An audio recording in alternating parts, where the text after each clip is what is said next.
Good morning and welcome back to another video. This one is going to be very different from the rest of mine, and this is something I've always wanted to do. Not necessarily with this car, but I've always been interested in cars, motorbikes, anything with an engine, anything that can go at a reasonable pace. And this today is a 2023 Nissan Juke which I want to review. So let's have a look around it, let's see the spec, and let's see if it's a decent car or not.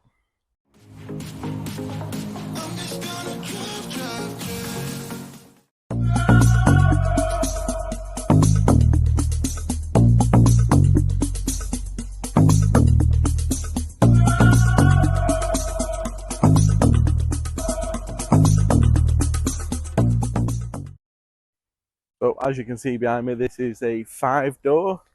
I don't know if they come in a 2-door or not, but it's a 5-door. And boot space, for the size of the vehicle, it's not actually that bad. Let me just show you a little bit closer. So from the back, it looks like this. Just open it up like normal. And it has a reasonably sized boot, not too bad.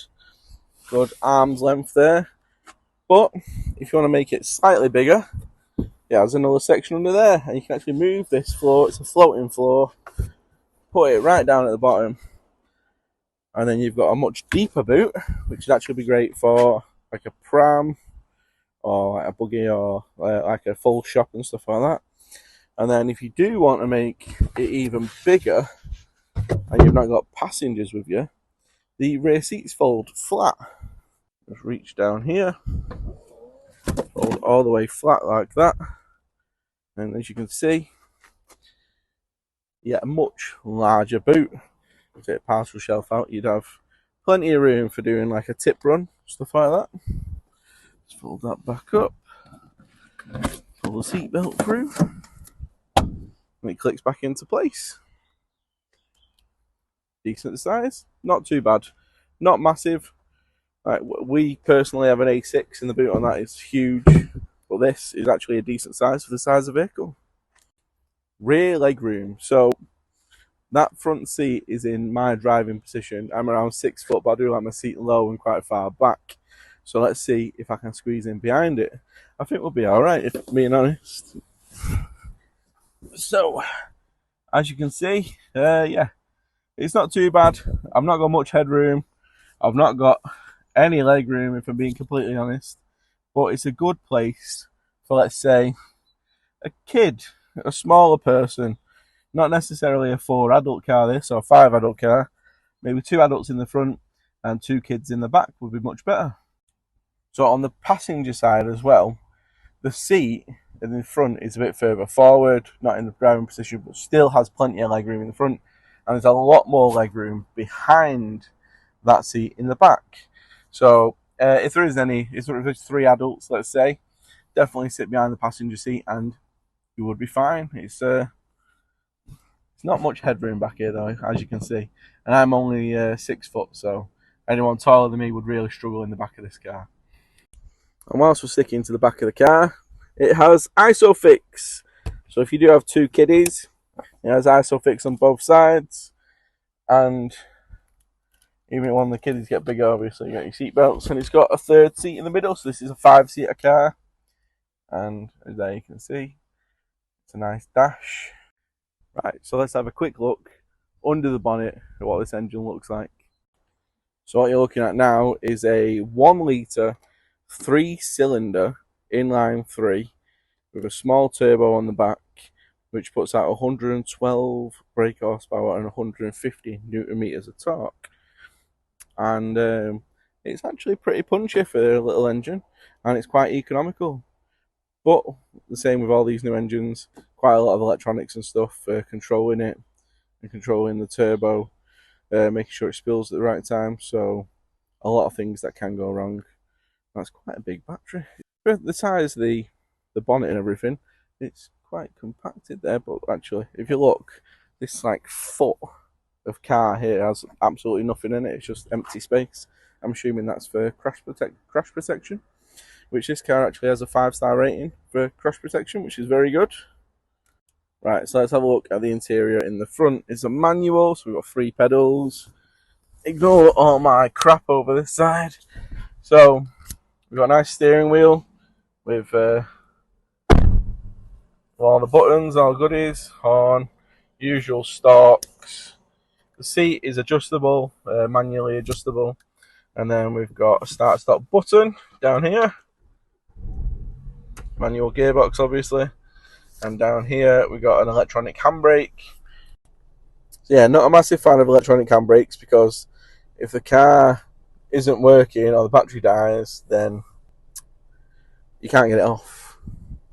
It does have an auto hold button, which means if you're on like a hill start or something, you can just release the brake, hold the clutch in if it's in gear, or just leave it out of gear, and it will just hold the car until you pull away again. You got this button here which says D mode, which is driving mode, so you can see it there just about. Standard, sport, and eco. This car's got 21,000 miles on it. I am not driving, so that's why the seatbelt warning is on. It does have a fault. So this isn't my car, this is a hire car, which I picked up the other day, and it's warned me that it's got a fault on the front. So the crash collision on the front isn't working, and occasionally it pops up on the dash. So we've got this big screen, it's touch screen, so call history, yep, look at who I'm phoning, and it does have Apple CarPlay and Android Auto, or whatever it's called, but you have to have them plugged in, and I've not got a wire with me, so I can't plug it in.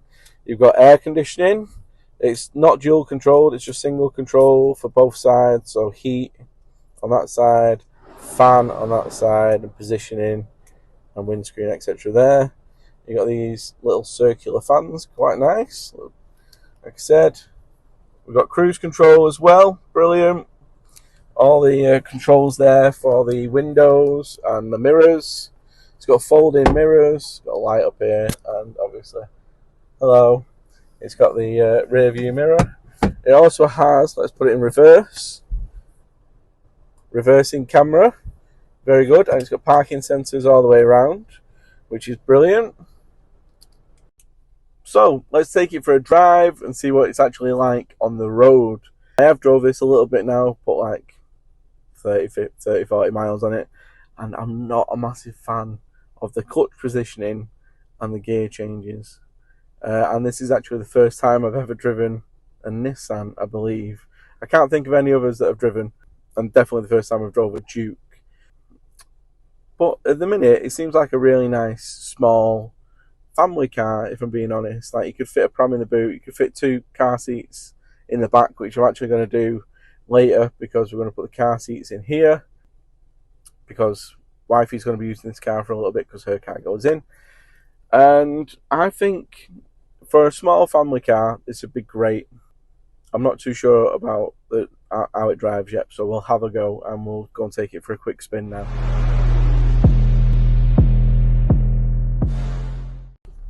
So we're currently in eco mode. Being very honest, it feels very sluggish, but let's just get out of this country park we're in, get on some open roads and see how it feels then. First of all, let's go over these bumps on the way out. I think there's a few speed bumps here. Let's see how the car handles them.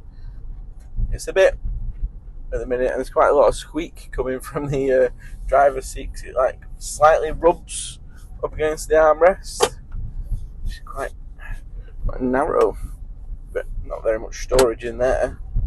Right, speed bump.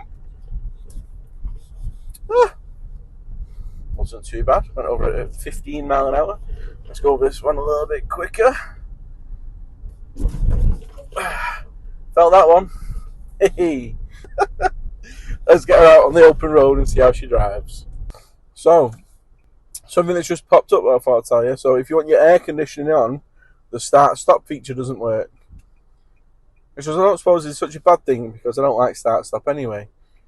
I suppose if you do want start-stop and you want that extra bit of economy out of the car, then you have to turn your aircon off. So we're just pulling onto a dual carriageway now. We're still in eco mode. Let's see what she's got. So we're in 3rd gear, 20 mile an hour, 30, 40, 50. That was pretty quick, to be honest, for a 1 litre petrol engine. This is a 60 mile an hour road, so I'm just going to overtake this car in front, get her up to 60. There we go. That actually felt quite effortless for the little car. I'm quite shocked. We had a Kia Sportage a while ago, and I was quite shocked by that as well, at how well it drove. And this I'm finding to be very similar. It's very smooth. There is a little bit of road noise, a bit more than you'd expect from like most modern cars. It pulls well. It drives quite smooth for such a small engine as well. So we're doing 60 mile an hour now, and we're getting 42.9 mpg currently, which I suppose is pretty good. Right, so we go round about here. We're going to go round it, go back that way, but we're going to put it in standard mode now and see what that does. See if it's any pokier, and then we'll try sport after that. So around the roundabout, back on the straight. Oh, do you know what? It actually feels a lot pokier. I wouldn't say this only had 112 horsepower or a 1 litre 3-cylinder engine. It really pulls for a small car. Oh, that it is quite surprising, really. So we're still getting, we're getting 38 mpg now at this speed. Oh wait, no, it's just dropped to 23.7. Standard does give you a bit less mpg than Eco, and we'll swap that over into Sport in a moment, and we'll see how that does. So there's nothing behind me for quite a bit, so I'm just going to slow down a bit.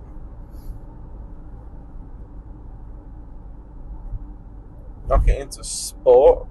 Right, so we are at 50 mile an hour in 6th gear, top gear. I'm just going to plant it and see how quick we can get to 60. So 3, 2, 1. Don't want to pull. There we go. 60. It wanted me to drop 2 gears, but I just wanted to see what it'd do.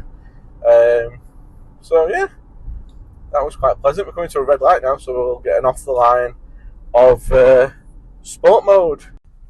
Right, so rolling start, 10 mile an hour, 20 mile an hour, 30 mile an hour, 40, 50, 55, 60. There's a 2011 Crafter pumping out loads of black smoke, and it's definitely overweight. Right, what other features have we got? We've got lane assist, which stops you moving over unless you indicate, which you can turn off, thankfully, because that's more electronics to brighten your day. We do have cruise control. We've got all the Bluetooth for the phone, everything, CarPlay, all that jazz. Nice big touchscreen.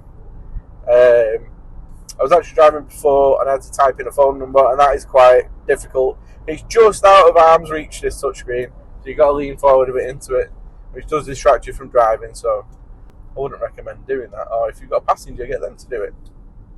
All in all, it is a nice car. It's got a full tank at the minute. I didn't fill it up, so I don't know how much it costs to fill it up, but it does give you around 400 miles for a full tank. We're down to 340, but it's still saying it's got a full tank. Hopefully it just stays that way. I don't have to refuel it. Glove box. Well, glove box is it's got a manual in it, and that's about all you're going to get in there. For other storage, you've got some door pockets. They're not very big. You got this middle section, which is tiny.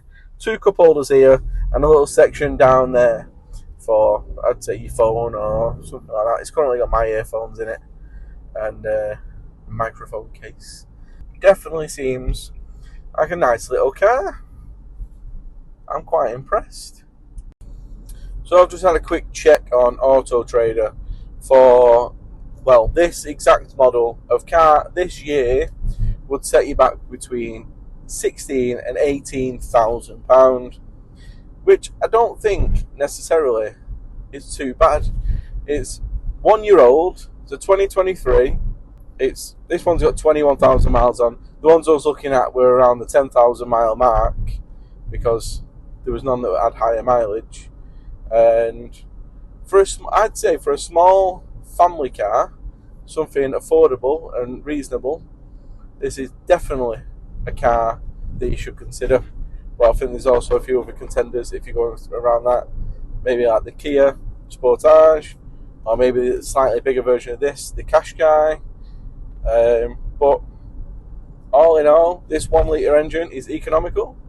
I don't know the reliability because I've not had it that long, and I don't know how much maintenance and stuff like that is. That is something as a potential owner of one you'd have to figure out yourselves. But definitely drives nice. The steering is lovely. It's in sport mode as well. It's quite. I think it's got electronic steering. I'm not entirely sure, but it definitely weights up a bit when you put it in sport. When you change into eco, it goes a bit lighter. But sport is, it's a bit weighted, and it does go into the corners quite nicely. The seats, they're comfy enough just for driving around and doing the odd bits. I don't know about long distance. Like I said, headroom in the back, not brilliant. I'm 6 foot, and you get like half an inch of headroom. In the front, it's a decent amount of space. There's a decent amount of legroom, in the passenger footwell. In the rear, behind the driver's seat, it's a bit cramped, but you get a car seat in there easily. We're going to put 2 in there later, and I think everything will be a-okay. So I'll get back to you later once I put them car seats in. So this is one of the 2 car seats fitted, and it's got the ISOFIX down here, and it's got the hook restraint system, which on our Audi over there hooks up here, but on this actually hooks into the back of the seat, which is quite good really if you think about it. And if anything, he's got more legroom in here than he does in our Audi, so that's good. And it's a lot cleaner in here than his Audi. Let's throw him in and see how he feels about it. Right, well, we've got Freddie in the back of the car now. Freddie, is it nice and roomy back there? Yeah, you got plenty of space? Yeah. Are you comfy? Yeah. Brilliant, thank you, mate. He said yes to all that if you didn't hear. He looks good. To be fair, I feel like he's got more room back there than he does in our A6. And our A6 is massive. Bailiffs are at that takeaway. Yeah. Right. Well, I hope you've enjoyed my little review of this car. I was hoping my first one would be about a van. It'd be a bit more in keeping with the current what's going on with the channel and stuff and work. But this is something I want to do as well as what I already do. So this is a 2023 Nissan Juke. It's a 1 litre, 3-cylinder, 112 brake horsepower, 5-door, 5-seat. It's got ISOFIX in the back, and I reckon this would be a handy dandy nifty little family car for somebody out there. Between 16 and 18 grand to buy for this spec, and it's got quite a bit of poke for that 1 litre engine, so I would definitely recommend if you're thinking about one. Because they seem like nice cars from the little while I've had this one. Like I said, I don't know about the maintenance and servicing and stuff like that, because I'm not going to have it that long. I've only got it for a few days. Fredo's got a coffee in the back. You okay, bud? Yeah. Brilliant. Right, and now it's time to head home. So thank you all for watching. Please do like and subscribe, and I'll catch you on the next video. Bye bye.